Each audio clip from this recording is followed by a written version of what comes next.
What's with this coffee? My God, Marvin, did you make the coffee today? Do me a favor, let the girls make the coffee. I don't know what you did, but they make a better cup of coffee. Let Maria make the coffee. You stay with your job, they stay with their job. How does that sound? Thank you. Got those two clips ready? Now the hook clip is first. All right, let's do it. Good afternoon. I'm Steve S.H. Walters reporting for Breaking News 500 here in beautiful Vero Beach, Florida. Today's topic is the funny, hilarious comedy adventure film, The Princess and the Pirate. Now, before we get on to The Princess and the Pirate, if you haven't subscribed, folks, just take a second and subscribe. It doesn't cost you a thing. We greatly appreciate you, and we appreciate our loyal subscribers. Now, let's get right to it. The Princess and the Pirate, released in 1944, directed by David Butler and Sidney Landfield. Now, this film stars Bob Hope, Virginia Mayo, and Walter Brennan, and they got a great cast of characters and actors. Now, the basic story is this. Princess Margaret, well, she's left her father because he wants her to marry, a guy of royal blood, a prince or somebody. Well, she doesn't want to do that, and she's got a lover. She wants to go marry this guy who's a common man, a regular guy. So she's traveling on the Mary Ann ship, incognito, not telling anybody that she's a princess. And in the cabin next door is Sylvester the Great. That's Bob Hope. And he's an entertainer. And he's a man of seven faces. And he meets the princess, not knowing she's a princess, has a liking for her. They're starting to get to know each other. And their ship comes under attack by the evil Captain Hook and his men. And Captain Hook overruns the ship. They're killing all the men, they're sparing the women, and they're taking all the gold and treasure on that ship.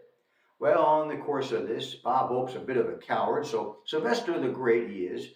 Well, he ends up getting in a costume as a gypsy woman, so he won't be killed, so he won't be thrown to the sharks like the rest of the men. So he'll be spared. Well, they're about ready to throw the old bag to the sharks anyway.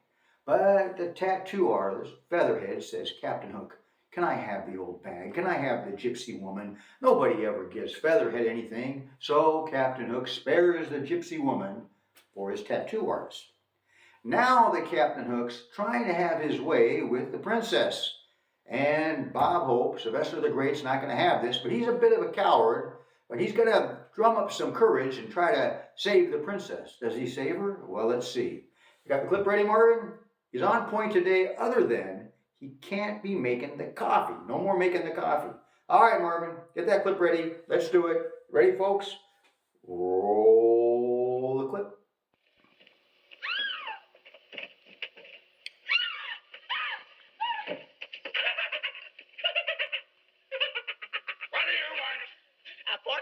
Fortune stone. No charge today. Have your palm read? Very interesting. I see you have no trouble opening beer cans. Out of my cabin, old hag. Hold on, sit your gizzard. Gizzard? What happened to my gullet? It's a trick. You'll pay for this, both of you.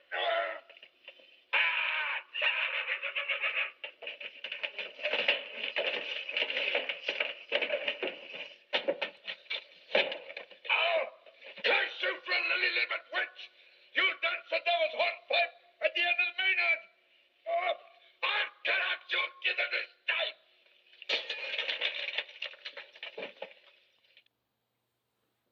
Yeah, the girls did a good job with this cup of coffee. I'm going to give you a hard time. What? We're on? All right. Let the girls do their job.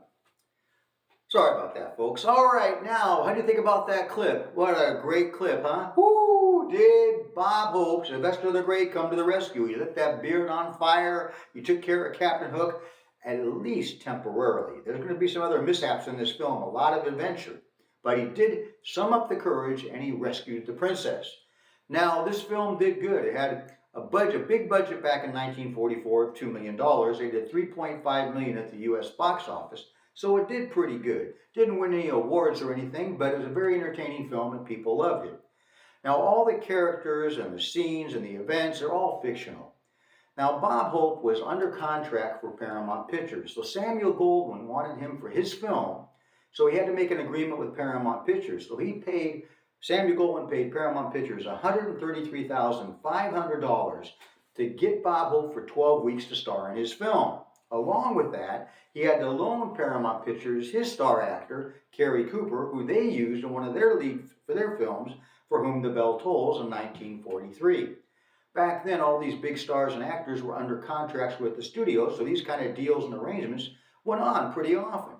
Well, Bob Hope did a great job, and it was a great film, and it's very funny and very entertaining to this day. Now, the problem with Bob Hope on this film was, he's a big star and he's carrying in the film. Well, he wasn't too happy with the ending, because I'm not going to give you the ending, but he did not get the girl. He did not get the girl. He wanted to get the girl in the end of the film. Well, because of it, he got pissed off. And he said, I'm never working for Samuel Goldwyn again. Well, he kept true to that promise. He never did another film with him. Now, we got a special little bonus clip for you, just strictly for fun. It's one of my favorite scenes. Now, the princess and Sylvester have escaped the hook, and they've taken a little boat into this island of Casa Rouge. Now they're in this island that's very violent and wild. It's a pirate island. It's crazy, just a crazy place. Well, while they're there, they got to pay rent. They got to have a roof over their head. And they got some dumpy apartment, but they still got to pay rent. So Sylvester the Great's trying to get a job as an entertainer in one of the local bars, and he's meeting with the owner, Hugo, to discuss, getting a job, making some money. You ready for this clip? Great clip. Funny, funny clip. Marvin, are you ready? All right, I'm not going to give you a hard time no more, Marvin.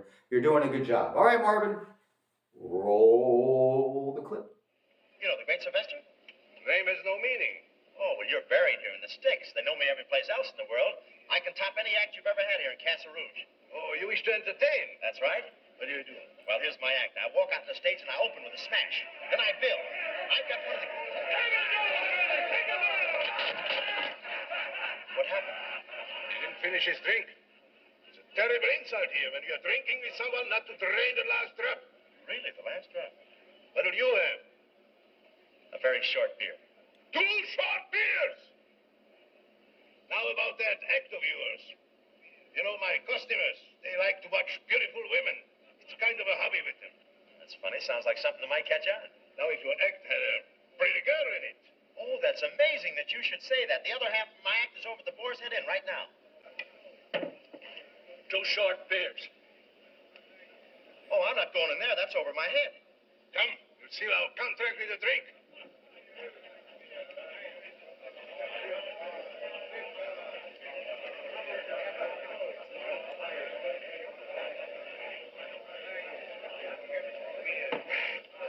Come, drink up.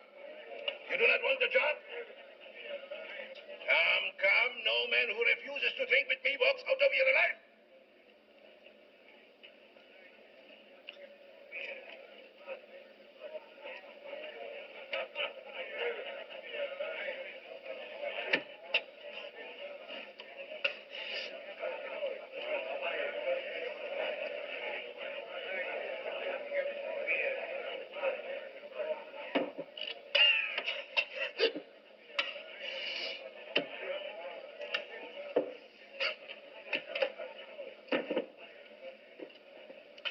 No, thanks. I've had enough. Drink. It's funny how quick you can develop a thirst.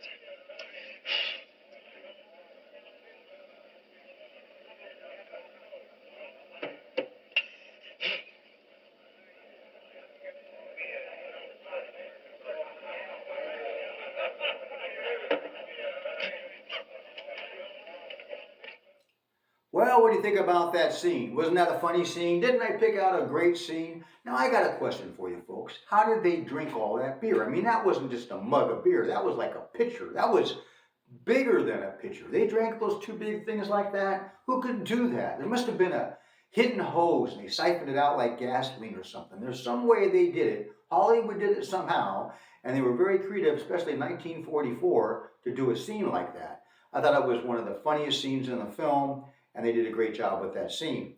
Now, Virginia Mayo, she said in an interview that she had such a great time making this film with Bob Hope, and he would play pranks on set. One of the things that he would do is right before they shoot a scene, she'd be all ready to do her character and doing her lines and stuff, and he'd come up to her and whisper something funny in her ear, make her laugh, make her crack up, and it was difficult for her to get into the scene. I thought that was kind of cute. It's nice to hear they had a good time making this picture. Now, we got a little special extra thing for you, 3 public reviews.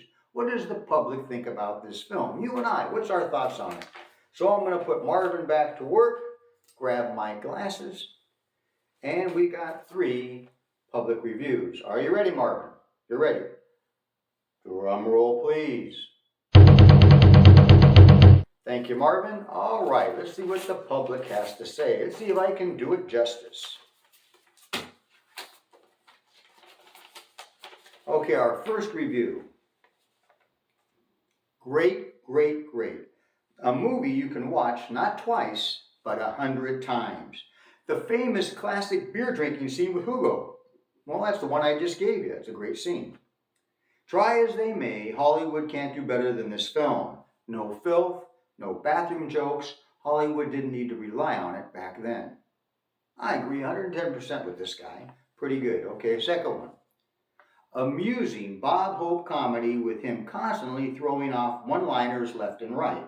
It's okay. It's not that great.